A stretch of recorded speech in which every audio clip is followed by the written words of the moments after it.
From Wisconsin.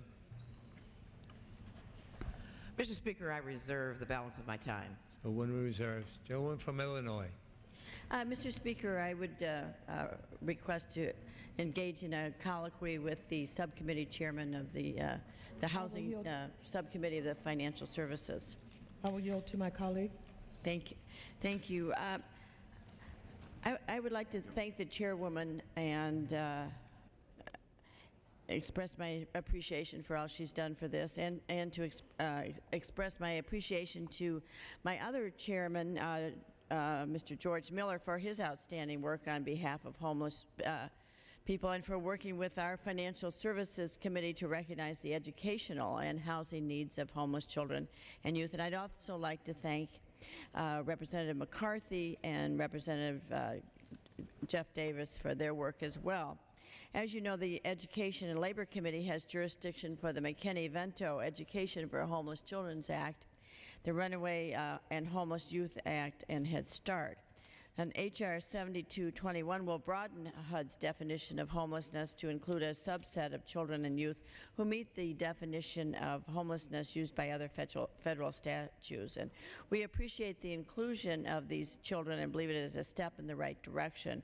In particular, it covers those children and youth who have either on their own or are part of a family have experienced a long-term period without living stably or independently in permanent housing. Madam Chairwoman, as this term long-term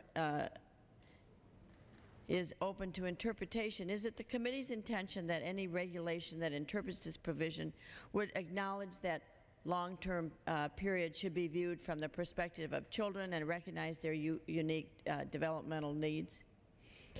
Absolutely. The committee recognizes that the expansion of the definition of homelessness to include these children and families was carried out with the intention of addressing the unique experiences of children and youth who are homeless. Madam Chair, it is also our committee's understanding that the legislation before us allows families and youth who meet other federal programs' definition of homelessness and have experienced instability as measured by frequent moves to be considered homeless for HUD's purposes. Am I correct in understanding that the intent of this provision is to ensure that the full measures of challenges facing homeless families and unaccompanied youth are addressed, including programs related to changes of schools and educational progress that can be caused by frequent moves? Yes, you're absolutely correct.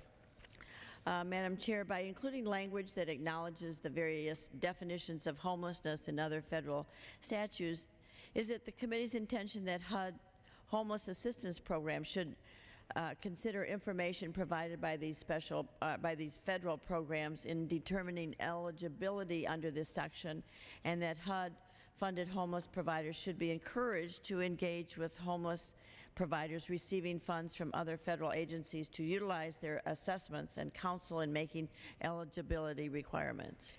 Yes. Federal programs must work together to meet the needs of families and unaccompanied youth, and that collaboration should include information needed for eligibility decisions. Madam Chairman, lastly, we want to thank you for expanding the definition of homeless to include youth who are unaccompanied and who are experiencing several barriers simultaneously. Am I correct in understanding that the many problems experienced by youth because they lack a parent, legal guardian, or a consistent caregiver should be considered barriers to employment that are described in paragraph 6C of the definition? Yes, we know that there are many obstacles that keep these youth from obtaining stable housing, including barriers to employment and their unaccompanied status. And we expect HUD to take the issues you raise into consideration. Again, Madam Chairman, thank you for all your work, and Representative Jeff Davis and Representative McCarthy, and I look forward to working with you moving forward on this issue, and I would reserve the balance of my time. The Chair will receive a message. Mr. Speaker, a message from the Senate. Mr. Speaker. Madam Secretary. I have been directed by the Senate to inform the House that the Senate has passed without amendment H.R. 3480, cited as the Let Our Veterans Rest in Peace Act of 2008. Gentlewoman from Wisconsin. Yes, Mr. Speaker, I have no more speakers, and I reserve the balance of my time in pursuit of eagerly hearing from other speakers that Ms. Biggert may bring forth. I have no other speakers, but I would yield such time to close to myself. I spoke earlier a little bit about my friend and constituent Diane Nyland of Naperville, Illinois, who has done so much for homeless. She's worked tirelessly for 20 years to provide a home for homeless children and families across the country, and I think she's seen firsthand the mental, physical, and emotional degradation that children and families experience with homelessness.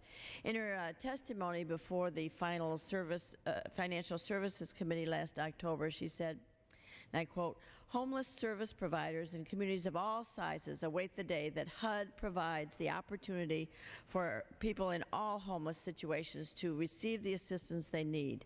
They long to be free to focus on easing homelessness as it appears in their communities, on the street, doubled up, or in motels, instead of having their hands tied with arbitrary rules and restrictions. They desire federal resources to supplement local efforts to house and assist the growing number of families without a place to call home," end quote.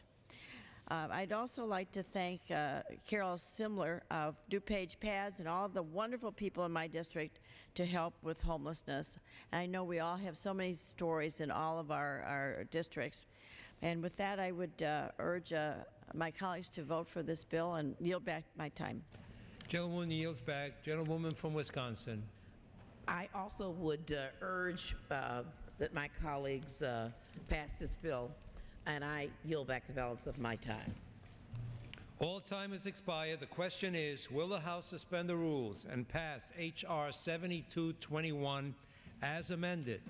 Those in favor say aye. Those opposed say no.